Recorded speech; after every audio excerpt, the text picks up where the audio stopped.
என்னுடைய பேர் என்ன தெரியுமா? என்ன? அந்தரங்கள் மாதர் வச்சேன். அந்தரங்க மாதர் வச்சேன். சுந்தரமாக வாழ்ந்த. சுந்தரமாக. என்னுடைய பேர் தான் கலைவாணி சரஸ்வதி. உன் பேர் தலைவாணியாக இருந்தாலும் அப்புறம் உங்க வீட்டுக்காரர் என்ன பேசிட்ட? மெத்தைய பிரிங்கி பட்ட ஆள பாருங்கடா. என்ன சொல்லலாம்ங்கிற சோ பொய்யாட்டா இருக்கணும். ஆயா கல் எடுத்துட்டு போடுவாயா? ஆயோ நீ சொல்ல. கலைவாணி சரஸ்வதி. கலைவாணி சரஸ்வதி. உண்மைதான். அப்படி சரஸ்வதியாக இருந்தாலும் உன்னை பெற்றெடுத்தாரே தைத்தந்தை. நான் எப்படி பிறந்தவன் தெரியுமா? நீ எப்படி திறந்த? நான் எப்படி பிறந்தன்னு கேட்டா தாயாலி 10 மணில இருந்து அதையோ அறுத்து வச்சு வாயில் கட்டியே விட்டாங்க. நான் வேற சொல்லணுமா? சொல்லாயா அண்ணா, நான் ஒரு தெய்வீக பிண்டமா மாநில பிண்டமா எப்படி ஜனனமானே தெரியுமா? எப்படி சனியாவன லைவ் ஓடி இருக்குது. இப்ப அக்கறத்துல அழியாத நாளைக்கு சண்டை வந்துரு வேற. யாருக்கு ஆகுறீங்க? என்ன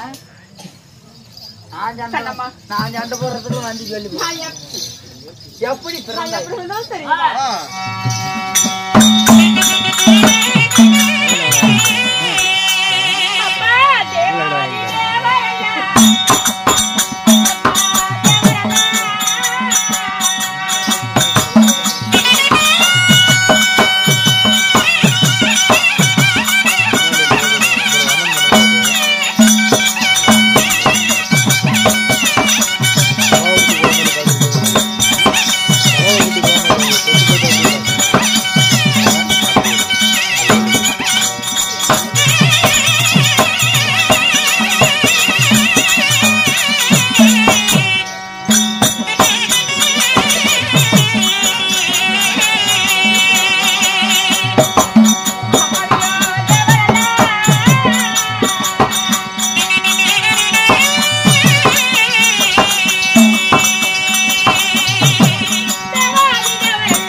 இவ்வளவு பத்தவன் நீயா?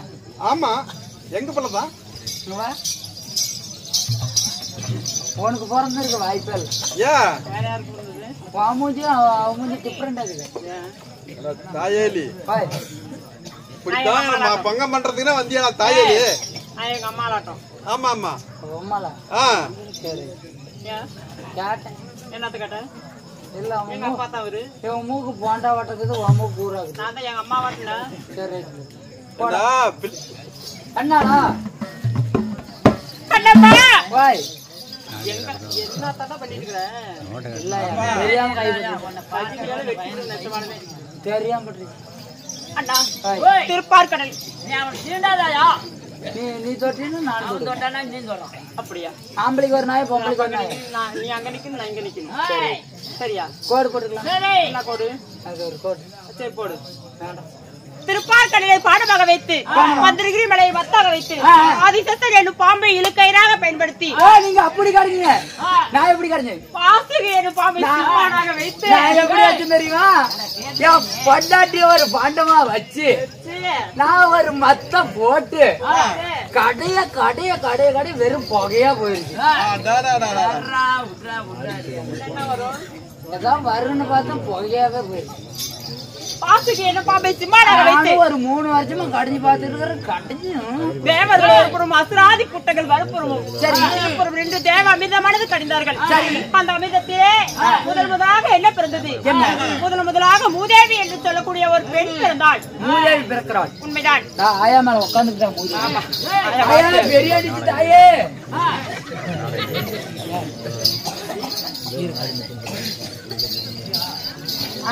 சொல்லாயா.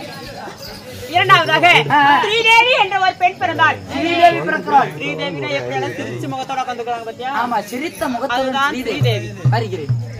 அடுத்து சொல்றாங்க என்னன்னு கேளு. அது எனக்கு தெரியும், நீ சொல்லு. கண்டம்மா. அந்த அமிர்தத்திலே அந்த கலைவாணி சரஸ்வதி நான் பிறந்தேன். அப்படி பிறந்திருந்தாலும் எனக்கு திருமணம் ஆகிறது. 16 என்ற பருவமங்கையான உடனே எந்த நாட்டு மன்னனை திருமணம் செய்து கல்யாணம் ஆனா என் பக்கத்தால் நீ கூடாது.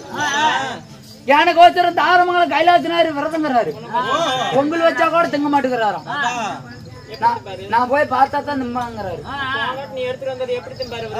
சரி ஓகே. யாரு அந்த கணவர்? யார் தெரியுமா?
எனக்கு பிடிக்காது. ஆமா, நீ சத்தம் போட்டா சேராது, வகத்தால போகும். கண்ணம்மா தாயா ஓ தாயே, தாயேன்னு கேடா தாயலே. ஓ தாயே சொல்லாயா, மறைக்காத. மாலை பண்ணவர் யார் தெரியுமா? யாரு? சத்தியலோகத்தை பொறுப்பிடமாக ஆண்டு வரக்கூடிய சதகோ பிடித்த பிரம்மதேவ மன்னனையே மாலையிட்டேன். பிரம்மதேவனா? உண்மைதான். சத்தியமாலும் சத்தியமாலுமே அவரியா? அவரு சரியா பண்றது இல்லையா? சத்தியமாலாம் வாங்கிட்டு இருக்கிறேன். ஏமா அவர் எங்க சரியா பண்றது இல்லையா? ஏதோ வேலை செய்யறாருல, வேலை பிரம்மதேவ மன்னனை மாலையிட்டு எனக்கோ எத்தனை குழந்தைகள் தெரியுமா? எனக்கோ 3 குழந்தைகள். 3 குழந்தைகள். தக்கன், தரணி, நாரதன் 3 குழந்தைகளை வெட்டெடுத்து சத்தியலோகத்திலே சீரும் சிறப்புடனே வாழ்ந்து வந்திருந்தாங்க. தாங்கள் வந்து விஷயமாது அம்மா உங்க வீட்டுக்காரு, ஐயோ வீட்டுக்காரு, அம்மா அம்மா அந்த வண்டியில வரும்போது அம்மா அவளுக்கு மட்ட தென்னை மரம். அம்மா அம்மா உங்க வீட்டுக்கார வண்டியில வரும்போது, ஐயோ அம்மா உங்க வீட்டுக்காரன் வண்டியில வரும்போது வரைக்கும் தாயேலி அந்த பிள்ளைய பயந்துக்கிறாரு. யாரா அப்படி பண்றா? நன்றோட வச்சுட்டு கண்ணாடி பாருங்கடா. மன்னரை அழைத்தாரா? ஆமா. அப்படி இருந்தாலும் என்னுடைய வேடத்தை பார்த்து 20 ரூபாய் அன்பளிப்பு அளித்துள்ளார். அவர் பேர் என்ன? காசு வாங்கிட்டு வந்து பேர் வேண்டாமா? பேர் வேண்டாமா? ஆமா, அவர் அப்புறமேட்டு கூப்பிடும் போது போயிட்டு என்னத்துக்கு எதுக்கா கூப்பிடுவாரு? என்னுடைய வேடத்தை 10 ரூபாய் 20 ரூபாய் அன்பளிப்பு அளித்துள்ளார். ஏதோ சோளக்காட்டு பண்ணி மட்டும் வரு. ஏய் தாயேலி, நீ தான் காய்ச்சி வாங்கின, எங்க வீட்டுக்காரியா வாங்கினா? காசு வாங்கினா போகணும். சொல்ல நீ 30 ரூபா வாங்கறா. வச்சு நீ சொல்ல. குடும்பமானது பட்டி பெருகி பால்பானை பொங்கி பட்டி பெருகி குடப்பால் கறந்து எந்த முகம் போனாலும் தங்க முகமாய் வாழ வேண்டி அந்த எல்லாம் வல்ல இறைவனை போட்டுகிறோம். ராமோ செய்யும்.